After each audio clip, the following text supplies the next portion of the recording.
In Salt Lake City, Utah in 2012, 15-year-old Annie Kasprzak lied about being pregnant because she had always wanted to have her own family, but she felt she had no alternative but to flee as this falsehood got out of hand. Her body was discovered in a neighboring lake the following day, sparking a convoluted murder inquiry. Therefore, on January 10, 1997, Angus Kasprzak, known to everyone throughout his life as just Annie, was born. But regrettably, she was born into a really unhappy situation.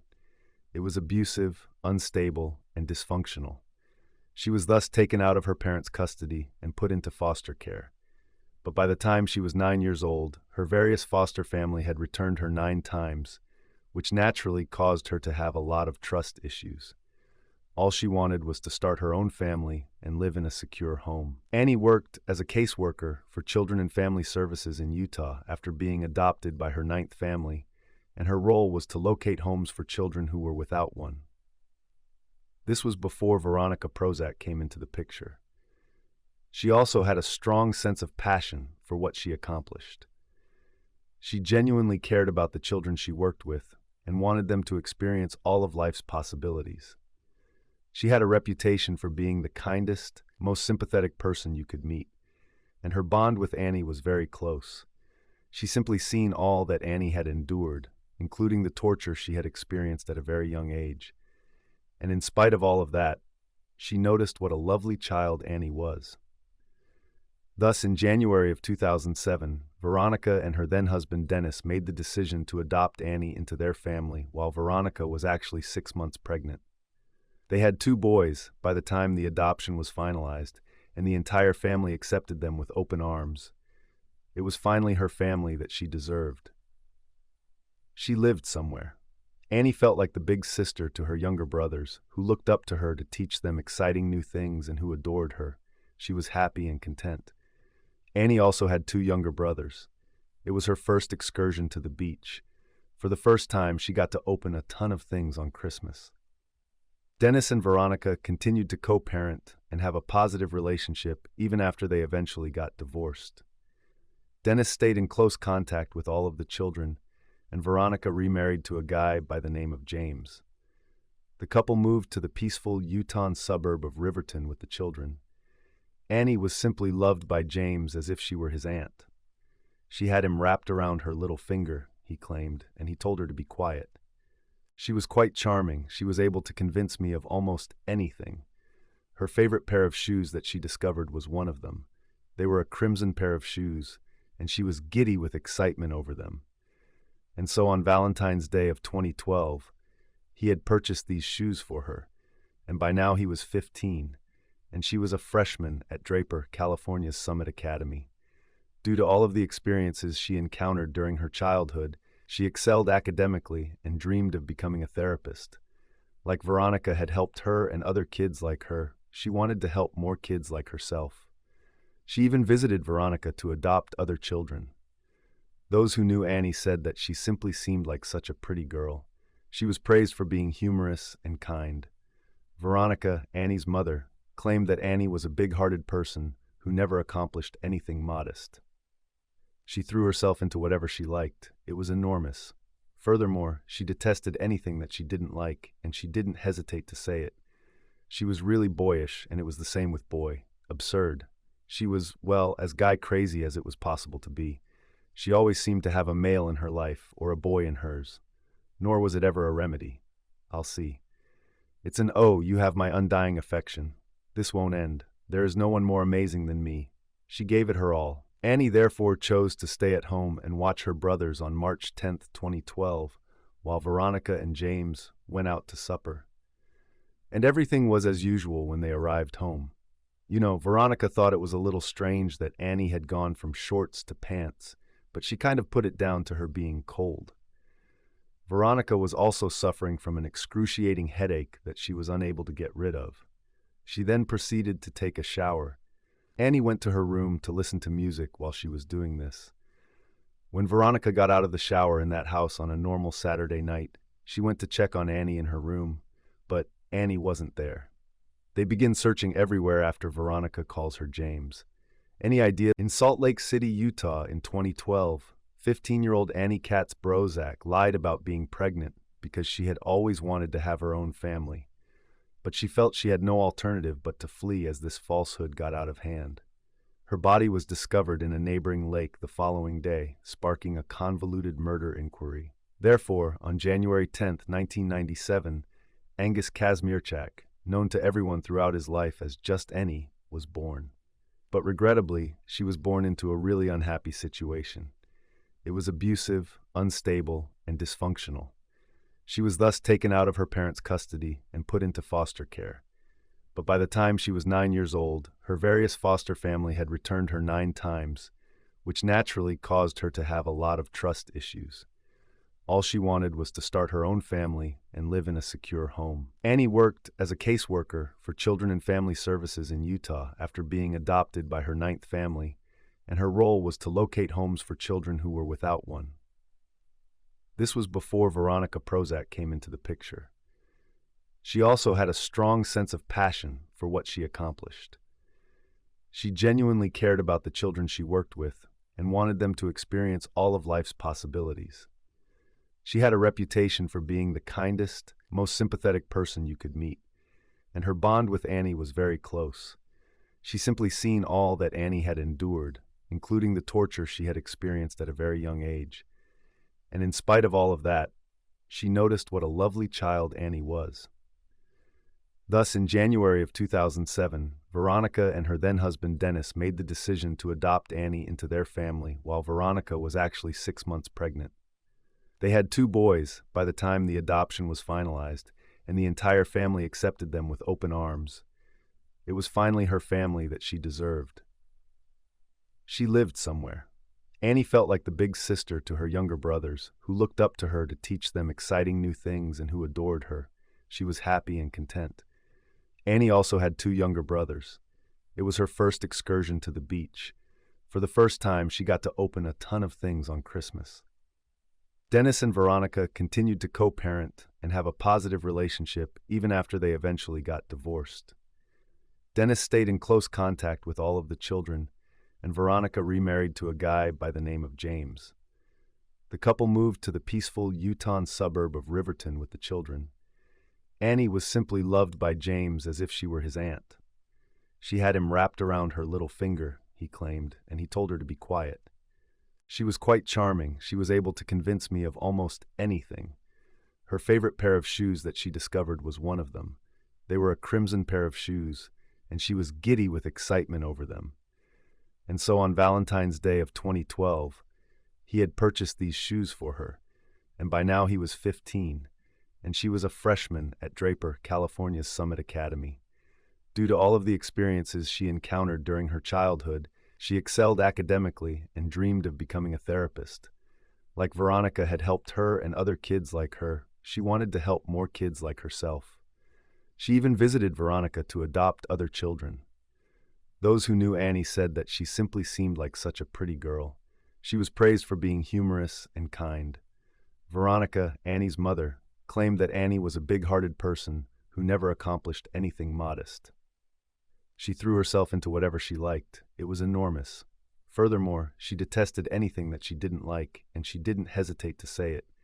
She was really boyish, and it was the same with boy. Absurd. She was, well, as guy-crazy as it was possible to be. She always seemed to have a male in her life, or a boy in hers.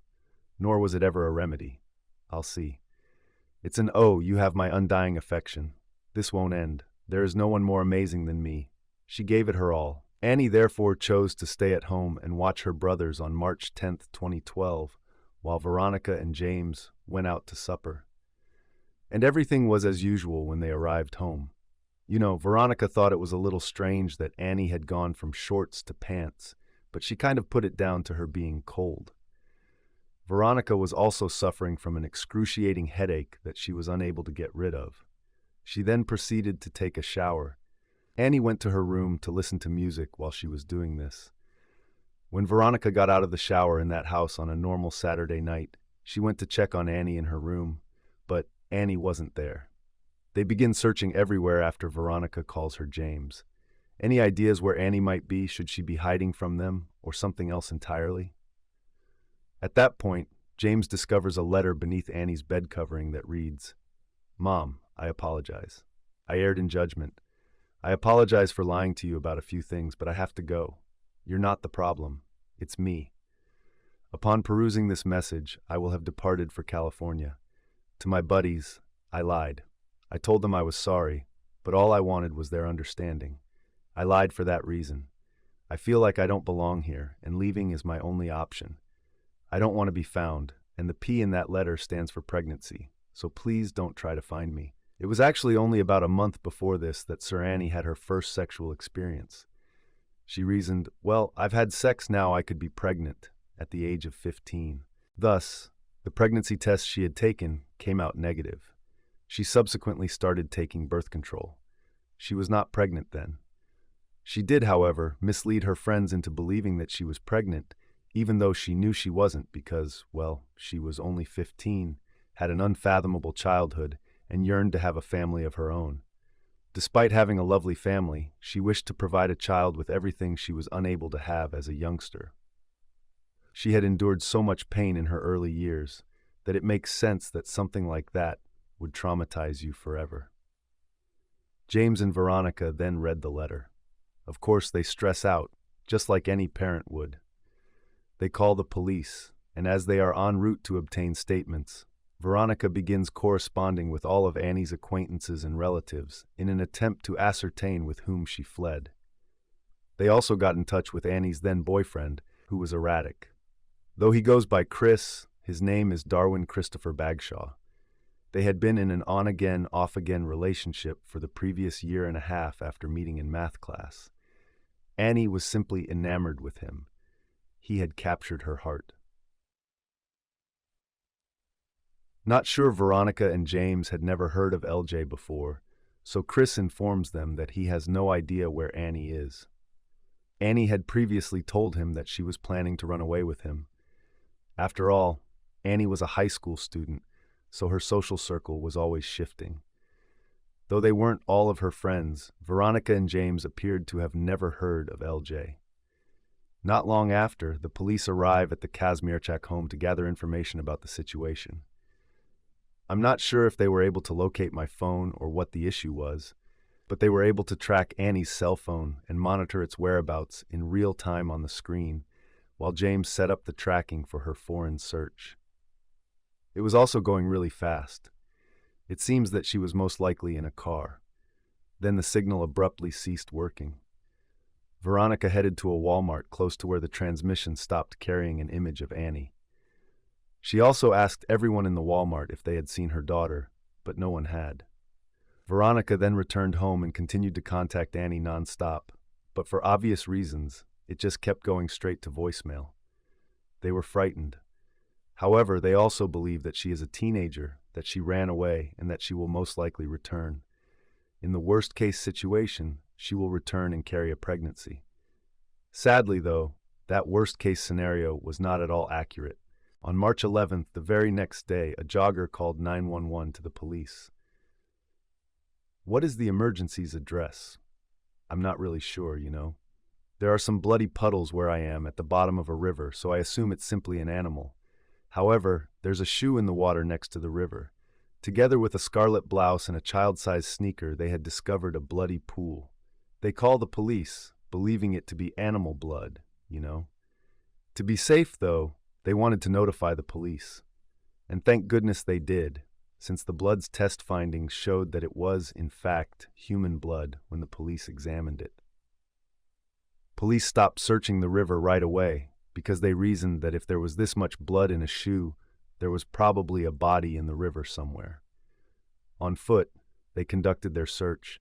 A helicopter scanning from above was also sent to them. And when the helicopter was approximately a mile north of where the gunman was discovered, it had been in the air for less than an hour. A girl's body was discovered floating in the river and entangled in some trees. She was dressed in a red and white top and the shooter's matching red shoes. The jogger discovered that divers were dispatched to retrieve the corpse, and when they did, they discovered that her face had been injured during a stroke. It was obvious that she had suffered a severe beating. Her cause of death was determined by an autopsy to be blunt force trauma to the face. She was totally unrecognizable due to the numerous fractures to her front skull and severely deformed face. It was said that at this point, she essentially had no nurse at all. Her nurse had disappeared. They were unable to even identify the victim because of the severity of the injuries. They estimated her age at around 20 years old, and she was an Asian woman, and the media carried this information. After seeing these news reports, Veronica and James reasoned that Annie couldn't be the source. The description is not accurate. It's not her. However, in an attempt to identify the victim, the police later held a press conference to provide more information. All they could hope for was that someone would identify the victim's shoes or her outfit, or that someone would know someone who was missing. And at that point, when the red shirt's details were revealed during the press conference, Veronica and James were able to identify it right away. It was the shirt that James had purchased for Annie a month ago on Valentine's Day. These shoes were very dear to her. She never took them off. Naturally, they were able to identify the shoes right away. Their daughter is missing, the cops informed them after they called them. She always has these sneakers on, and that sort of expecting that the cops will be able to rule it out for them, that your daughter doesn't fit the description, or something like that. She is not able to be it. Police are obviously unable to rule it out. Veronica added that she was a complete mess, and that's why she just knew to call her mother to come get her two boys. She was aware that Annie, the person whose body it was, had had her gallbladder removed. She was therefore scarred as a result of it. They were able to definitively identify the body as that of 15-year-old Annie Kasprzak, thanks to the braces she wore and DNA testing. Zach, a family member who came in to verify this identification, stated that the extent of the facial injury made her nearly unrecognizable. Annie's chin had a dimple, but that was the only feature that reminded her of the daughter they had lost. Thus, the Annie's murder inquiry got underway. Initially, investigators tried to gather as much information as they could from Annie's relatives and friends. They also go through every room looking for any hints that could help them. They went over Annie's journal. She had also written about her intermittent lover Chris in her diary. She had mentioned that she desired to be pregnant for her birthday. Having her own family was her desire since she had not known what it was like to be a mother for the first few years of her life. Additionally, there was a diary entry from March 1st, 2012, in which she announced that she was expecting Chris's child. Furthermore, she was aware that she wasn't pregnant when she wrote this item in her diary. A negative pregnancy test had been taken by her. In the letter to Veronica and James, she even admitted that she had lied about being pregnant in order to know that she wasn't, despite having started birth control. Her non-pregnancy was also confirmed by an autopsy. I'm not sure if she told herself lies in her diary because she really wanted it to be real. Alternatively, it's possible that she hadn't taken the negative pregnancy test by now and was still under the impression that she could still be pregnant because they had had sex. I'm not sure what the issue was. Nevertheless, this is also the moment when Veronica and James report to the police that they have spoken with Chris, Annie's lover, and that Chris informed them that Annie had told him she was going to run away with a boy by the name of LJ. Thus, on March 14th, police naturally follow up on this and ask Chris. However, they don't stop there. They also interview Chris because he is her boyfriend. He needs to be interviewed.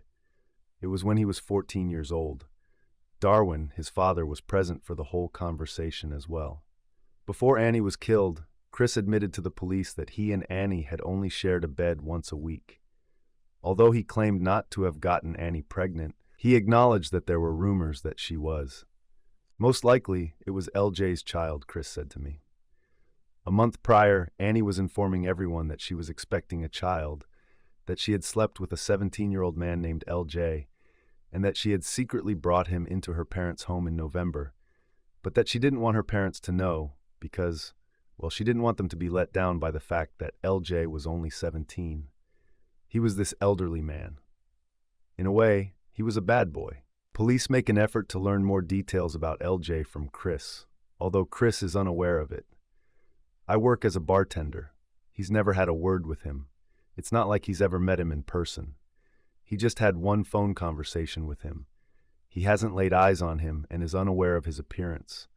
What Annie has informed him is all the information he is aware of regarding LJ.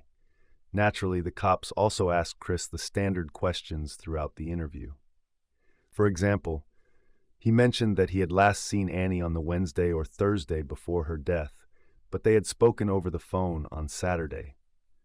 When they questioned him where he was on Saturday night, the night Annie was killed, he said that he was at his grandmother, Wilma's house. At one time, he attempted to stroll to a friend's house to hang out, but the friend wasn't there. He spent the remainder of the evening returning to his grandmother. Darwin and his grandmother Wilma, as well as Christmas Dad, attested to this. Thus, he had a perfect alibi for the murderous night. And he provided a sample of DNA. He gave the police all of the clothing and shoes he had been wearing that Saturday night so they could analyze them. However, he also informed the authorities that Annie had a nosebleed the last time he had seen her, which may have contributed to the small amount of blood on his shoes. It's true that they were at his friend Spencer's house at the time, so that Spencer could support him in all of this. Naturally, police officers approached Spencer to get confirmation of the account, and he backs up everything Chris mentioned on the nosebleed. Because he had been at the gym with his brother the night of the murder, he too had a perfect alibi. In an attempt to learn as much as they can about this LJ guy, who is currently nothing more than a mystery, they also questioned Spencer about LJ. Spencer can't provide any additional information because she hasn't spoken to him, hasn't met him, and doesn't know him. He did, however, mention that in November, he received an email from LJ.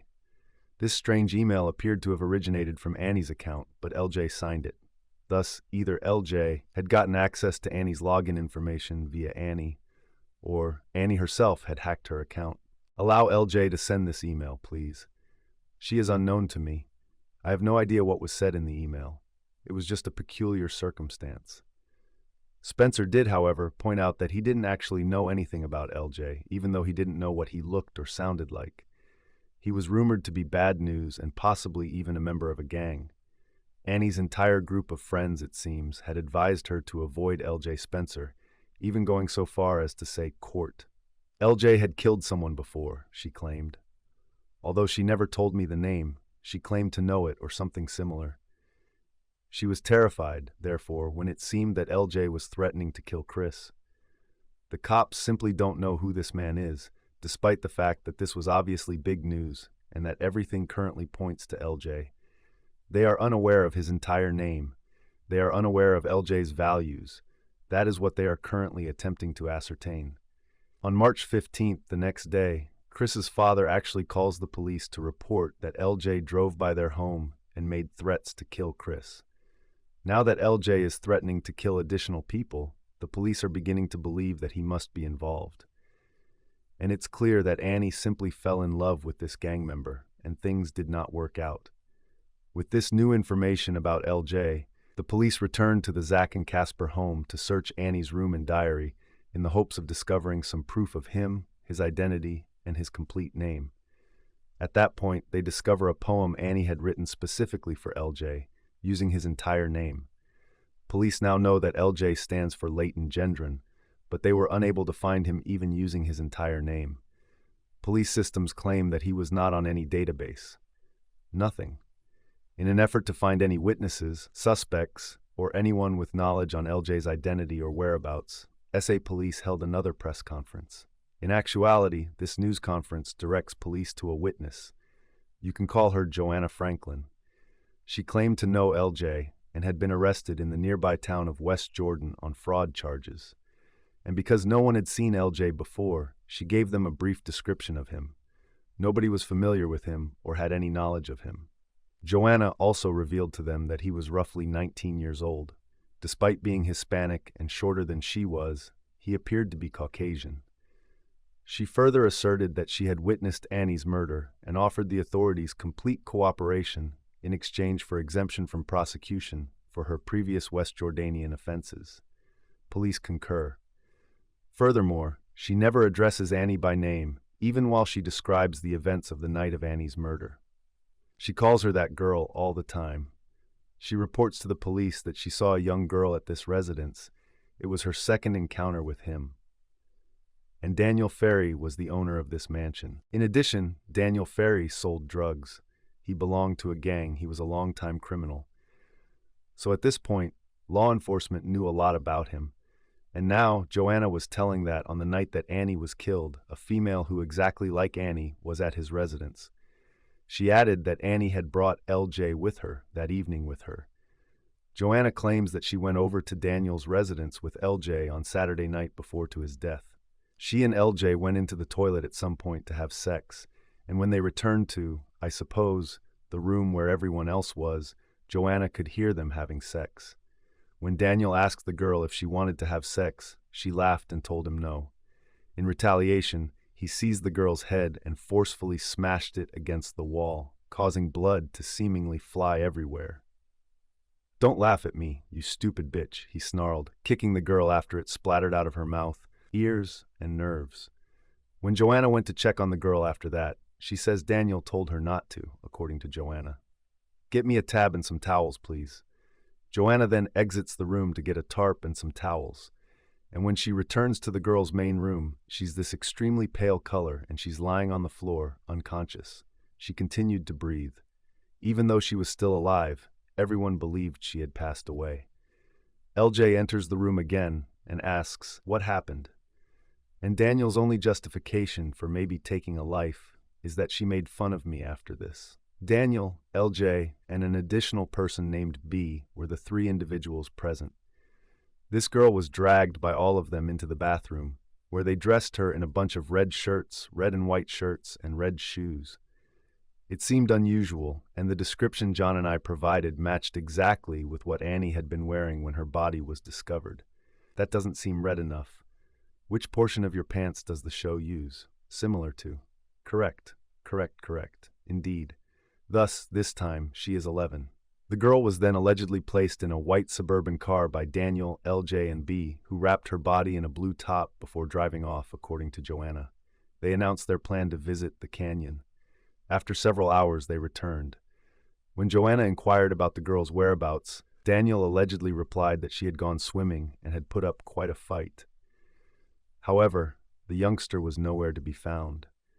Evidently seeking to validate Joanna's account, the police contacted several acquaintances of Daniel, all of whom insisted that he would never engage in such behavior, especially in response to being turned down sexually. Joanna, though, insists that wasn't the main point of it. This female laughed at him and made fun of him, not because she refused his approaches sexually. Joanna further stated that Daniel's house had blood on the carpet. The entire incident led to SA police obtaining a search warrant for Daniel Ferry's home, where they discovered that the apartment's carpet had been torn up. The whole space appeared to be refurbishing, with all of the walls having recently been painted. All very clear indicators of a cover-up, therefore. Nevertheless, there were still red spots that appeared to be blood on the walls and a door. Subsequently, one of the doors had a huge hole shaped like a head. All of this is compounding the fact that his home appears to have bloodstains, that there may have been a cover-up, and that the door has a large opening the size of a head through which his head may have been slammed, as Joanna had alleged.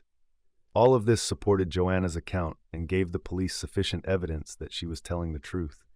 In addition, the fact that Daniel Ferry is a recognized drug dealer added to the evidence. A well-known member of a gang, he and LJ is also present. Additionally, every acquaintance of Annie's has informed the police that LJ belongs to a gang. He's not good news. It seems like everything is starting to come together now. Police then search for Daniel. They apprehend him when he's at a nearby apartment building.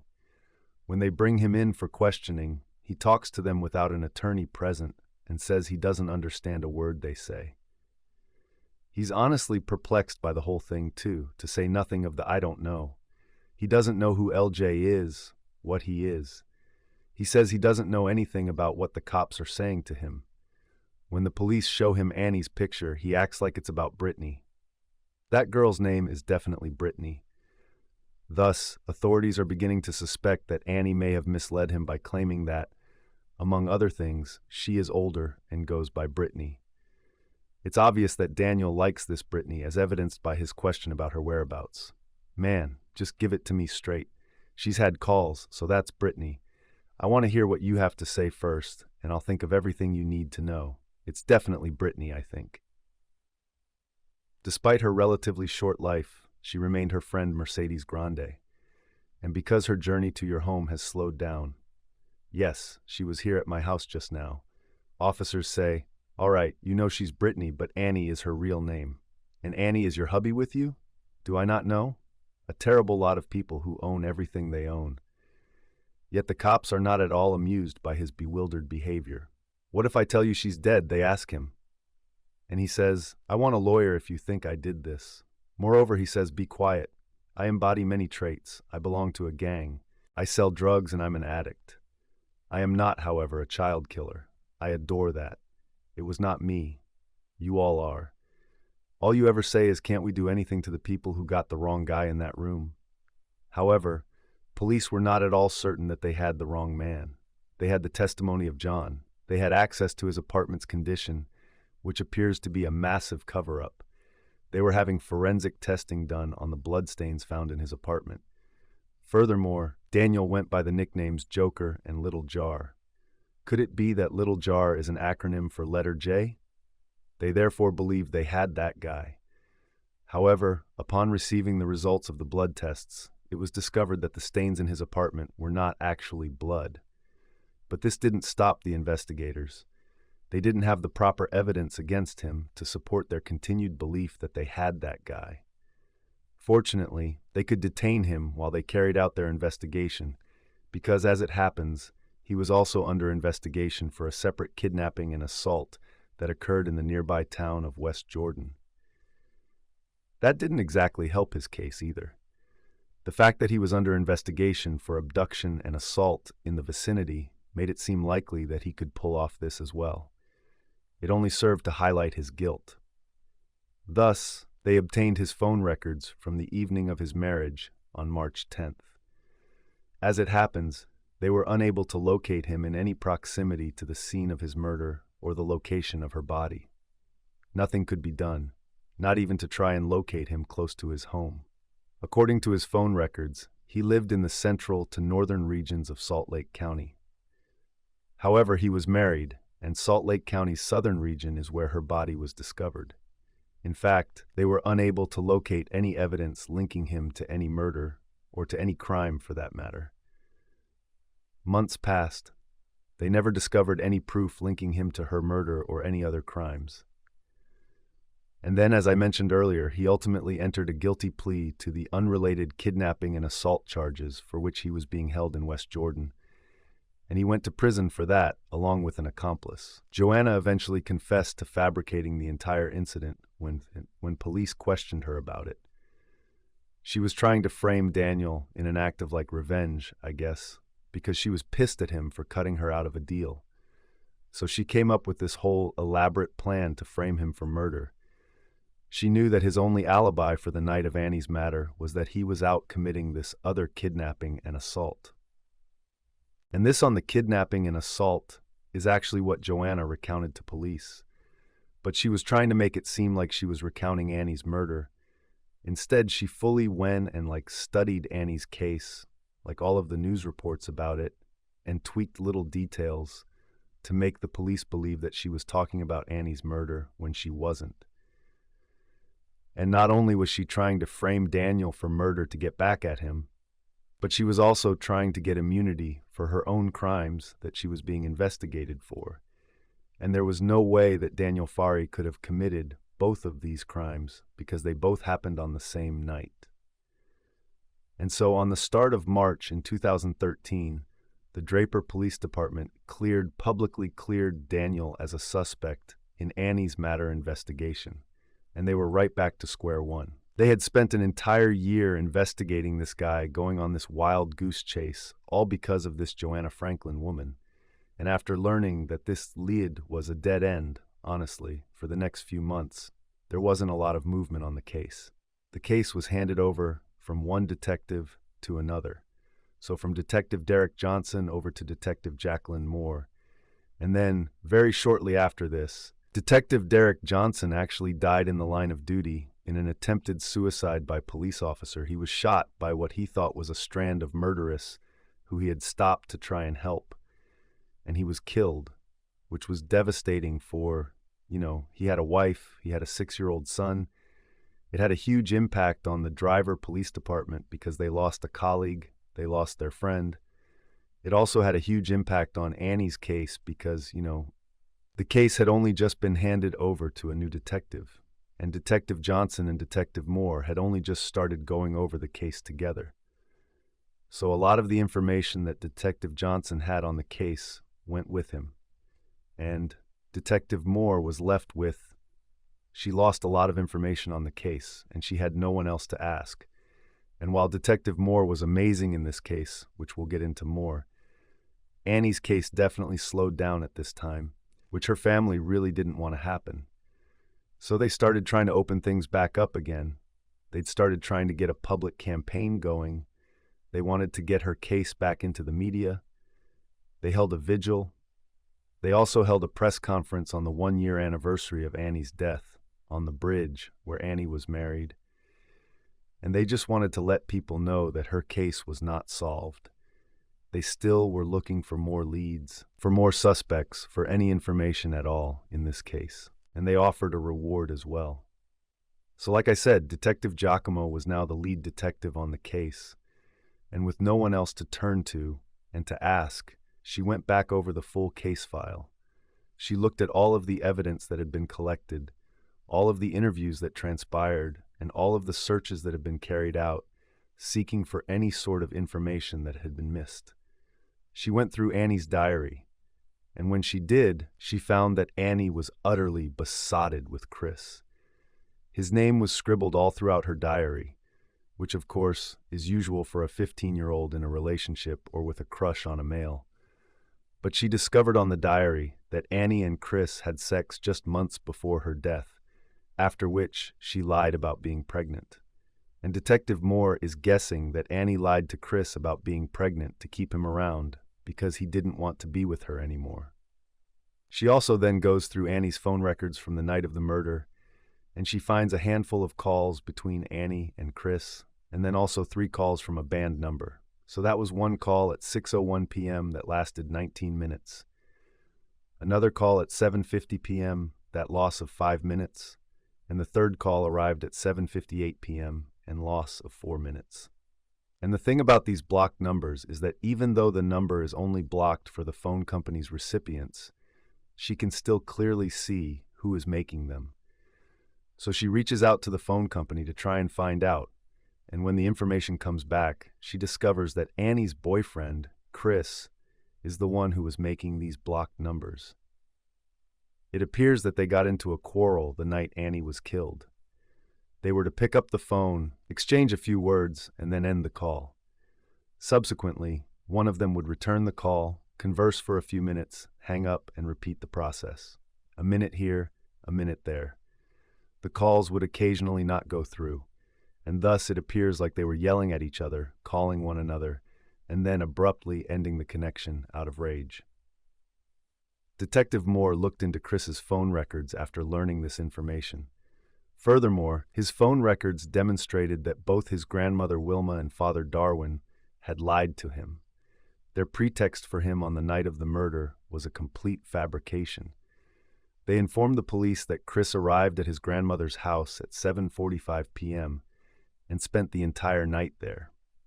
And it's possible that he briefly left to stroll to a friend's house. He returned home immediately after realizing his companion wasn't there, and at 11:30 p.m., his father reported seeing him dozing off on his grandmother's couch.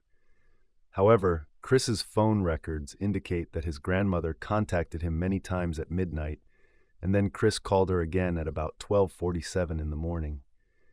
And if he was asleep on her couch, why would they be making phone calls to one other? Even in case he'd awoken, how come they would be phoning each other? Why wouldn't they just go talk to each other if they were in the same house? It's obvious that there is a problem and that they are, for whatever reason, attempting to hide something from him. And Detective Moore is prompted by this. She is determined to find the truth about this. She is curious as to what they are hiding. She reviews all of Chris's police interviews and discovers that the explanation Chris provided the police, that the blood on his shoes truly changes, was a lie told by the nurse. He states at first that there would only be a single blood drop on his shoes. Then, in a subsequent interview, he acknowledges that, well, that would be true. That amounts to 2 blood drops. However, when the tests were rerun, a lot more blood, many more than just 2 drops, was found on his shoes. I guess the reason the detectives at the time didn't think it strange was that they had the LJ lead, and that Spencer, Chris's friend, had confirmed the nosebleed account. Thus, I suppose they simply accepted them and stopped investigating. Detective Moore then conducts Spencer's interviews because it is clear that he verified the Nurseblade account. During this process, she discovers that the detectives who were interviewing Spencer once requested his call logs because he had received an odd text from Chris that said, "The cops might come back to your house. Please inform them that Annie bled from the nose because she did. However, as you were lying down, she spilled some on my shirt and my shoes were taken away for examination. I need you to let them know that, so I'm not held accountable. I want you to know that lying to the police is not what I'm advocating. All I know is that that evening you were kind of asleep." Detective Moore, of course, sets up another interview with Spencer, and he essentially acknowledges that during the first interview he lied on behalf of Chris. Yes, that was 2 years ago. He now admits to her that he wasn't there when the nosebleed happened. All he could think was that it was Chris's word that it had happened.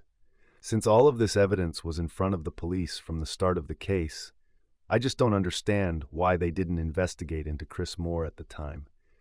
They wasted so much time and effort investigating false leads, this LJ person, and red herrings.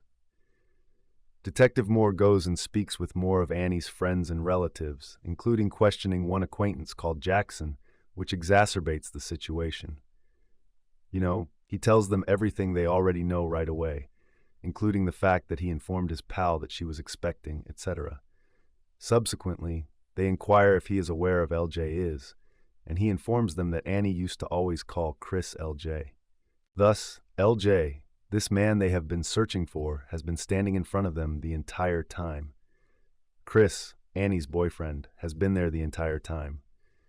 Sadly, this was still insufficient proof to establish Chris's guilt for the murder. Therefore, Detective Moore used her own funds to attend a cell phone tracing seminar where she received specific training to improve her comprehension of cell phone data.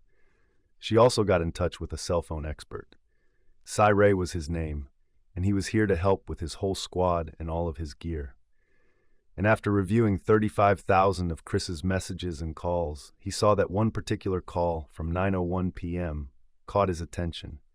On the evening of March 10, 2012, the day Annie was murdered, and the person making the call was Annie's mother, Veronica, who was essentially phoning Chris on behalf of the rest of Annie's family and friends. Annie had written that she was going to go away, and she had just discovered the message. Surprisingly, Annie had informed Veronica that very morning that Chris had remarked to her, "What would you do if I asked you to run away with me?"